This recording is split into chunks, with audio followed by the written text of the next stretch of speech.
Bienvenido a este programa especial de Observatorio el día de hoy electoral, día de elección nacional en México, la elección más grande y quizá la más compleja de la historia.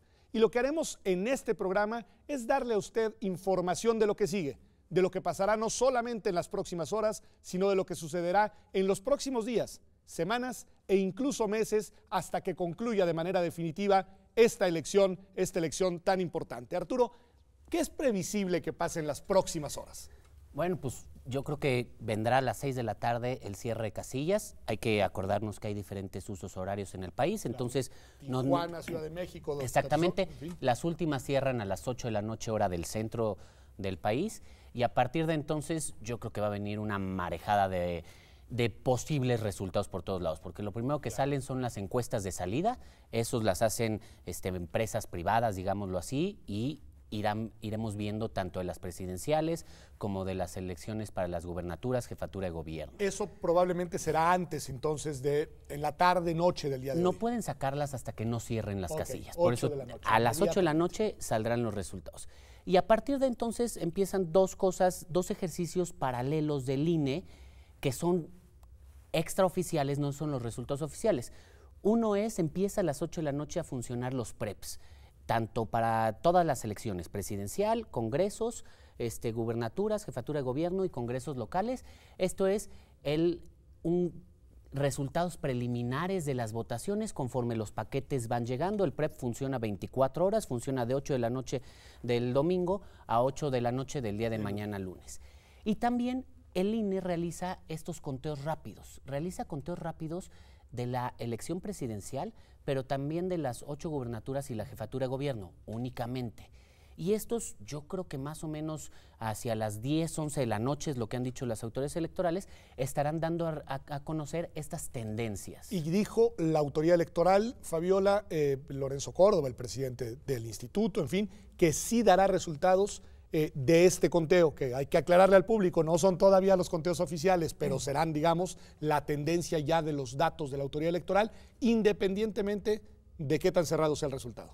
Es correcto, esto lo suelen acordar los partidos políticos con las autoridades electorales, conscientes de la importancia que tiene y de la expectativa que todo el país pone en esos datos. La experiencia electoral de México está basada en la inmediatez y en la rapidez. Las dos elecciones presidenciales electorales anteriores pues lo han confirmado, ¿no? La gente necesitamos irnos a dormir con datos. Es cierto que se trata de datos preliminares, pero son datos que se levantan a partir de ejercicios muy confiables con metodologías y en los que participan comités con expertos que saben de levantamiento de información, y es un trabajo que se ha venido preparando con muchos meses de anticipación. Entonces, es cierto, hoy va a ser un día largo, hay momentos claves, horas claves, las 6 de la tarde para la mayoría del país, cuando cierran las casillas electorales, porque ahí empieza el escrutinio en las propias mesas de votación a las 8 de la noche, cuando empiezan a transmitirse datos del programa preliminar. Hay que insistir en que son datos preliminares, pero son datos muy importantes, y hacia las 10, 11 de la noche es otro momento estelar, porque el presidente del Instituto Nacional Electoral estará dándonos a conocer resultados. Resultados también producto de su conteo rápido. También preliminares, y en medio de eso pues vamos a estar escuchando resultados de las propias casas encuestadoras y de los propios candidatos posiblemente. Eso es probable, eso es justo lo que te voy a preguntar. Como consejo al auditorio, al público que nos está oyendo es, bueno, pues escuche eso, véalo, claro, opine, pero no lo compre. Y yo creo que, a ver, sí tenemos que tener mucha claridad de lo que decías, ¿no? O sea, cada uno de los instrumentos cumple con finalidades distintas, ¿no? Yo creo que es muy bueno que las casas encuestadoras tradicionales hagan este tipo de conteos rápidos, pero lo cierto es que el conteo rápido que realiza el INE tiene un extraordinario grado de precisión. Okay. Entonces yo te diría, el digamos... del INE por su muestra y demás, ese es el que hay que esperar a las 10 de la noche. Estamos hablando de una muestra de 9,000 casillas más o menos. Eso es algo que ninguna empresa encuestadora jamás podría hacer, ¿no? Entonces, si nosotros vemos, por ejemplo, el histórico, ¿no? El desempeño que ha tenido los conteos rápidos de elecciones presidenciales, vamos a ver que son extremadamente precisos. Hay que tomarlo, evidentemente, como tú decías... Depende de qué está votando usted hoy, porque pues dependerá de qué tanto las tendencias van en una u otra dirección, Claro. pero eso ya es de los electores en las urnas, ¿no? Pero sí, digamos, sí podemos tener cierto grado de confianza de que esos estimados muy probablemente van a estar muy cerca de lo que será el resultado. Exactamente. Final. Aquí hay algo que es importante, digo, nada más previsible y para decirle al público, es previsible, dado que se van a dar todos los resultados, estos de los conteos rápidos de gubernaturas y de presidencia de la República, que más de un candidato se declare ganador, Arturo. A ver, yo creo que ese es un aspecto fundamental. Yo veo, en función a la experiencia que hemos tenido y lo que también se ve en otros países, dos cuestiones fundamentales. Uno es qué tan cerrados sean los resultados, ¿no? Porque este momento estelar en el que vamos a ver a Lorenzo Córdoba en cadena nacional anunciando los resultados del conteo rápido, si es un resultado abierto no habrá mayor dudas, pero tenemos la experiencia de 2006 en el que era un resultado muy cerrado, ahí se había tomado la determinación, si era muy cerrado, no anunciarlo. Ahora no hay esa determinación, pero aún así es un momento importante, es un momento en el que el presidente del Instituto Nacional Electoral es estelar porque da esta tendencia y al menos tranquiliza. Pero por el otro lado igual va a pasar en las gubernaturas, ¿no? Los presidentes de los institutos locales son los que anuncian. Pero por otro lado también hay que esperar la reacción de los diferentes candidatos y candidatas, que es muy importante. ¿Qué tanto salen a reconocer los resultados o a decir vamos a esperar resultados oficiales, estas son tendencias, o qué tanto salen a declararse ganadores? Yo recuerdo muy bien en 2016, 12 gubernaturas en juego, 24 candidatos se anunciaron como ganadores. Y esto es muy importante, teniendo recientemente las elecciones de Colombia, por ejemplo, en la segunda vuelta inmediatamente el candidato perdedor salió a decir, reconozco que perdí, desde la oposición voy a trabajar, y se acabó la contienda en ese momento, había resultados, había un reconocimiento del triunfo y aquí en México hay que ver, eso va a determinar mucho cómo sea la etapa postelectoral. El ambiente de lo que sigue. Y la postelectoral inicia con un acto jurídicamente muy relevante el próximo miércoles, Fabiola. Así es. El primer conteo de votos se hace en la mesa receptora de votos, que es la casilla. Se llenan las actas y los paquetes se trasladan a los consejos distritales. Los consejos distritales inician sus trabajos el miércoles siguiente al día de la elección, el próximo miércoles a las 8 de la mañana, y son continuos, se instalan en una sesión permanente y hasta que no terminan con la última de las casillas, no concluye su trabajo. A partir de ahí hay un primer momento de impugnaciones. Está la posibilidad de que se soliciten recuentos de votación recibida en casilla, y ese es el lugar en donde se tienen que hacer. Las autoridades electorales, específicamente el Instituto Nacional, me parece que está sobrepreparado para atender recuentos multitudinarios, porque esta posibilidad estaba anunciada desde la elección pasada y se hicieron muchos esfuerzos por tratar de presupuestar y programar y calcular cuántas personas se necesitaban para por si hay que recontar un recuento total, incluso, ¿no? Un recuento total, dirías. Así es, y eso se llevó a la propia modificación de la ley. Hay que recordar que en este milenio hemos tenido 2 reformas constitucionales muy importantes, consecuencia de lo que sucedió primero en el proceso electoral del 2006 y después de lo que sucedió en el año 2012. Y bien, a partir de entonces, del miércoles y de que concluyen esos cómputos, inicia la etapa de resultados y todas las impugnaciones posibles que se puedan dar. A ver, y vamos a esa parte, porque nosotros ya vimos lo de hoy en la noche, ya nos fuimos a dormir con unos resultados, ya estamos esperando que llegue el miércoles se oficializan los conteos o recuentos si es necesario, y a partir de ese momento terminó la autoridad administrativa, bueno, le toca todavía la fiscalización, pero terminó la parte organizativa electoral, pero se abre la etapa, nos dice Fabiola, de impugnaciones. Esa etapa, ¿hacia dónde va, Javier? Digamos, en la etapa de impugnaciones, ¿no? Lo que seguramente vamos a ver, porque históricamente ha habido impugnaciones de resultados, ¿no? Tanto de elección de presidente como de diputados como de senadores, los partidos políticos pueden plantear como 3 grandes cosas, ¿no? El primero es que hubo algún tipo de error en el conteo de los votos, entonces digo que es muy poco probable, pasa con muy poca frecuencia. ¿Por qué? Porque el trabajo del INE y antes del IFE suele ser bastante bueno, pero está esa posibilidad para que impugnen. Una segunda vía es solicitar la nulidad de los resultados obtenidos en casillas a nivel individual. Estas son unas impugnaciones, por así decirlo, hormiga, en el sentido de que los partidos tienen que ir casilla por casilla señalando, ¿no?, si se actualiza o no se actualiza alguno de los supuestos que marca la ley para anular las casillas de manera individual, ¿no?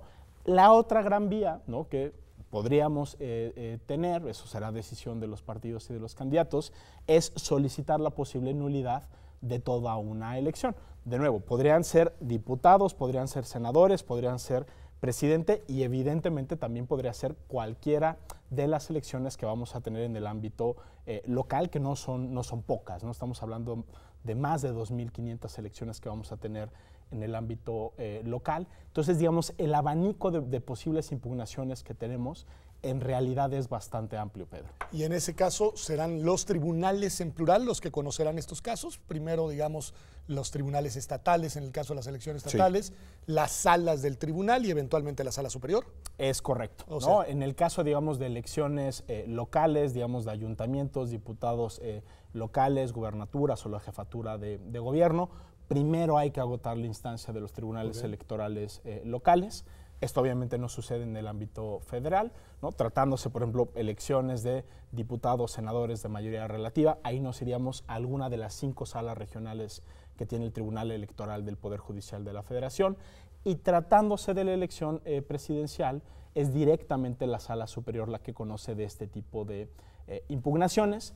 Y eventualmente creo que una de las particularidades que tiene nuestra legislación electoral, en el caso del cómputo de la elección presidencial, es la propia Sala Superior la que realiza el cómputo y después analiza la validez de la elección presidencial en caso de que se haya presentado alguna impugnación. Pues muy interesante, ya estamos en esa etapa, pero vamos a un corte y regresamos aquí a este programa especial, esta edición especial de domingo de Observatorio, pero no de cualquier domingo, de domingo 1 de julio de 2018, que finalmente parecía que no llegaba, pero ya llegó.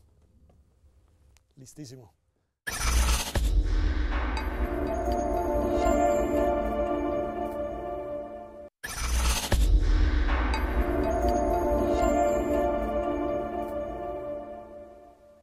Ya estamos aquí de vuelta en esta edición especial de Observatorio, de un observatorio muy electoral el día de hoy, domingo 1 de julio de 2018. Fabiola, ya me explicaron qué va a pasar, ya me explicaron los distintos mecanismos de cómputo y también los tiempos de aquí, no solamente hasta el día miércoles, sino desde el día miércoles hasta la etapa de impugnaciones. Pero hay algo que quizá a los televidentes les puede resultar útil, que es saber qué hay de nuevo en esta elección, qué hay de distinto en esta elección frente a otras experiencias anteriores, y eso para identificar, digamos, lo que será más fácil y también lo que será más complejo en una elección que ya lo sabemos es la más grande en la historia del México moderno.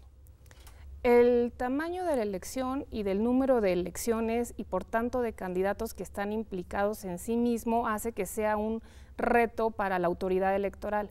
Pero a esto hay que sumar que ahora vamos a tener casilla única, que eso en el 2012 no lo tuvimos, y a diferencia también de las elecciones anteriores vamos a tener 3 coaliciones y no 2. Los 3 principales candidatos a la presidencia de la República van en coalición y eso tiene una implicación en el conteo de los votos y en el llenado de las propias actas. Otra modificación importante en beneficio de la transparencia y de la certeza de los datos es la propia digitalización de las actas. En el año 2012 no se tenía la capacidad tecnológica o la infraestructura digital para poder procesar simultáneamente con la transmisión de las imágenes todas las actas. Hoy eso va a existir, de manera que vamos a tener más, mejor y con mayor calidad la información, pero es probable, se ha hablado eso también al interior de las diferentes proyecciones y perspectivas que se hacen, que va a generar un poco de lentitud en la transmisión. O sea, va a ser mejor el mecanismo, va a ser mejor la tecnología, van a ser mejores los respaldos, pero probablemente un poco más lentos. Así es, en el 2012 se transmitían los datos y hasta el día siguiente se podían subir las imágenes de las actas. Hoy va a ser simultáneo y además el instituto está como un plan B para tratar de obtener más información más rápido y más imágenes, capacitó a los CAEs para que tomen la fotografía en la casilla y no hasta que llegue el paquete a los consejos distritales. Eso puede ser muy útil, puede ayudar sin duda, pero también un poco cuando está implicada la tecnología, no sabes con precisión qué tanto tiempo va a tomar, ¿no? Esperemos que la tecnología no nos falle el día de hoy. Arturo, ustedes hicieron un ejercicio muy interesante, lo platicamos en un programa ordinario observatorio, para explicarle a la gente cómo votar. Bueno, pues hay todavía gente que irá a las urnas que no ha ido todavía. ¿Qué se va a encontrar en las boletas y cómo debe de expresar su... Mira, yo creo que esa es una de las diferencias, ahorita que mencionaba Fabiola, respecto de elecciones anteriores y de las cuestiones que hacen más compleja esta elección. Tú vas a tener, de entrada en muchas entidades te van a dar 6 boletas electorales, ¿no? 3 para la elección federal, en todas, y hasta 3 para las elecciones locales. Entonces tienes muchas opciones. Y además las coaliciones no son iguales en todos lados. De entrada ni siquiera a nivel federal. Para la presidencia pues sí es una sola coalición y tú puedes marcar el emblema de cada uno de los partidos políticos que integran esa coalición, el de los 3 o cualquiera de los 2 o 2 en cualquier combinación. Y en ese caso es voto válido. Es decir, y en ese caso es voto válido. Mientras estés dentro de la coalición. Exactamente. Cabe decir que tanto el INE como el Tribunal Electoral adicionaron algunas otras formas de votar válidamente que están más complicadas, ¿no? Entonces, que eso complica más también el voto, porque está el recuadro de Margarita Zavala que no renunció a la candidatura. Si tú lo tachas solito, en inicio será un voto nulo, pero si lo tachas junto con el de otra candidatura, el voto será válido para la otra candidatura. Y además hicieron algo muy extraño, que es tú puedes poner algún tipo de el nombre del candidato en la boleta, o el apodo, o las iniciales, o algún tipo de siglas que manifieste que votas por ese candidato, y de acuerdo con el tribunal, va a ser válido. Esta vez si escribes, no voy a decir iniciales menos en día de veda electoral, pero si escribes cualquiera de las iniciales y que sea claramente identificable con un candidato, entonces lo van a considerar válido. Esto lo hace complejo porque pues, en elección presidencial a lo mejor es claro, pero en las demás elecciones, por ejemplo, de senadores o de diputados, no todos los partidos van coaligados en todos los estados para senadores o en todos los distritos para diputados. Y a nivel local se repite esto. Entonces, yo creo que al momento de llegar y ver las boletas hay que estar muy atentos, fijarse bien en los nombres, porque las boletas vienen con los nombres de los candidatos, y ver que la opción que vas a marcar tenga el mismo nombre si marcas más de un emblema o más de un recuadro. Lo más recomendable sería, la verdad, para los electores que elijan uno de los partidos que apoya a su candidato o candidato y que simplemente lo marque, que haga una marca que no genere lugar a dudas, ¿no? La cruz que señalan. Y esto nada más, sí creo que es importante decir, todas estas combinaciones y todas estas formas válidas y algunas que generan la nulidad del voto es lo que, a mi parecer, puede retrasar el conteo de votos dentro de la casilla, que no sea tan rápido como en otras ocasiones. Pues claro, porque van a estar ahí, porque además hay que agradecerles y reconocerles a todas estas ciudadanas y ciudadanos que están hoy en las casillas y que son quienes están organizando la elección. Se van a poner una buena desvelada, me imagino, ¿verdad, Javier? Sin duda, ¿no? Yo creo que genuinamente nunca habíamos visto, ¿no?, en la historia del país, en la historia de nuestra democracia, una concentración de esta magnitud de elecciones. Entonces sí creo que el reto es mayúscula. Creo que no nada más es la cantidad de cosas que van a tener que estar haciendo los funcionarios de casilla, sino van a hacer también este tipo de reglas, ¿no? Parece que tenemos algún tipo de innovaciones, es cierto, pero de alguna manera también es producto de criterios que ya vienen de larga data, ¿no? Esto que tú mencionabas de, oye, es que si yo le pongo el apodo, si le pongo las iniciales, si le pongo el apellido, ¿va a contar o no va a contar? Bueno, por primera vez el INE tomó la determinación de que en la casilla como tal sí se tiene que atender a la voluntad del elector. Antes eso solo se hacía, digamos, en el ámbito administrativo o judicial. Entonces yo creo que sí va a ser una jornada larga, ¿no? Todavía no sabemos específicamente cuáles son el tipo de reglas que podrían retrasar más o menos los conteos. Lo que sí creo que hay que subrayar es que sí tenemos una autoridad electoral administrativa, el INE, ¿no? Que tiene una experiencia muy amplia, ¿no? En el tema de la organización de las elecciones. Yo creo que sería justo incluso decir que esa es la función que mejor realiza el Instituto Nacional Electoral. Y a pesar, digamos, de estos cambios de criterio, de estas sentencias, sí parece que estamos llegando a la jornada con condiciones relativamente buenas para que los votos se cuenten bien y eventualmente ya tengamos los resultados definitivos de todas las elecciones. Fabiola, ¿quieres decir algo? Sí, hay que recordar también, porque eso va a incidir en los tiempos del conteo de los votos, que la Sala Superior determinó que no podían cerrarse actas hasta que no estuvieran organizados los votos de la totalidad de las elecciones, porque eso está directamente conectado con la transmisión de los resultados. Y eso puede ser importante, es importante que me parece que la ciudadanía lo tenga en cuenta, porque también todo parece indicar que el tema no va a ser el que nos preocupaba a muchos hace algunos meses. Al parecer lo despegado del resultado entre el primero y el segundo lugar va a permitir que tengamos un escenario mucho más armónico que lo que a principios de año pensábamos, pero sin duda va a haber se puede presentar algún tipo de tensión al momento del levantamiento de los datos y los resultados finales para las actas. Por esos dos elementos también, uno por la decisión del tribunal de no poder ir cerrando actas, aunque también hay una solución para eso y para los conteos rápidos. Sí hay de dónde tomar datos, están los cuadernillos de llenado preliminar de datos. Que es lo que nos va a permitir tener los resultados del conteo rápido del INE en la noche. Y yo también creo que de manera quizá muy marginal, pero en algunas casillas va a ser un tema problemático y que va a consumir algún tiempo del trabajo de conteo de votos, y es que hay una persona que va a aparecer en la boleta electoral y que decidió ya no seguir participando. Que ya no está, pero ahí sí, pues bueno, fue decisión de ella. Así que, Arturo, ¿algo más con lo que quisiera cerrar? Tenemos el tiempo encima. Bueno, pues nada más que sea una buena jornada para todo el país, para los mexicanos, las mexicanas, y que tengamos, yo lo que espero es que tengamos civilidad democrática al momento de los resultados, que los candidatos y las candidatas sepan reconocer cuándo perdieron, y cuando ganaron, pues que festejen, ¿no? Pero creo que eso es lo que le puede dar mucha tranquilidad al país, mucha tranquilidad de los resultados y ser un proceso ejemplar en ese sentido. Javier. Pues yo me sumaría a lo que dice Arturo. Esperemos que haya mucha responsabilidad por parte de los actores políticos, y también añadiría, creo que también tenemos que tener mucha paciencia, ¿no?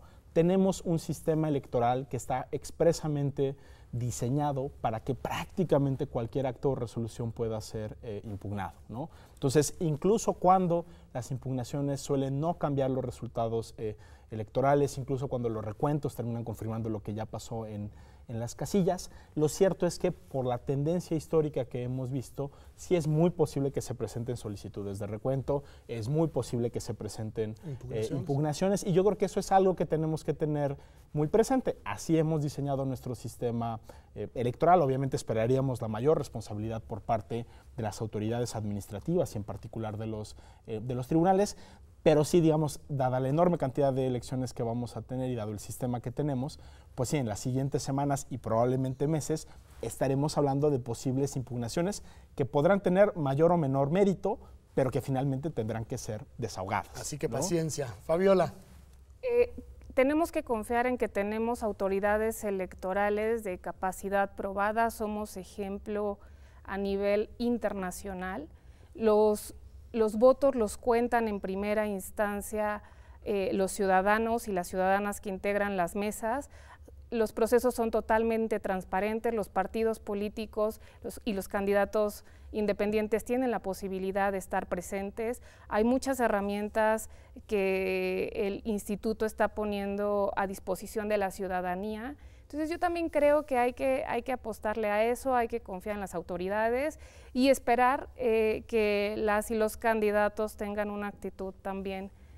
Pues sí. Sí, Ese llamado hay que hacerlo todos y hay que esperar que así sea. Yo agregaría y una amplia participación ciudadana. Eso, es salgan muy a votar. importante. Yo creo que ese es el llamado que podemos hacer. Los resultados los van a definir las y los votantes el día de hoy. Hoy nos enteraremos qué fue lo que decidió la mayoría de las ciudadanas y ciudadanos de México, pero sobre todo nos enteraremos cuántos fuimos a la calle, cuántos participamos en esta jornada, que es una jornada cívica, que es una jornada preparada desde hace mucho tiempo, que debe ser una jornada de fiesta. Así que si no ha ido, vaya a votar y nos vemos aquí más tarde en Observatorio, en la edición especial que tendremos a las 6 de la tarde, a las 8 de la noche y después de que el presidente del INE dé los resultados alrededor de las 10, 10 y media de la noche con distintas y distintos invitados. Así que no se pierdan que aquí en TV UNAM le daremos cobertura a esta importante elección.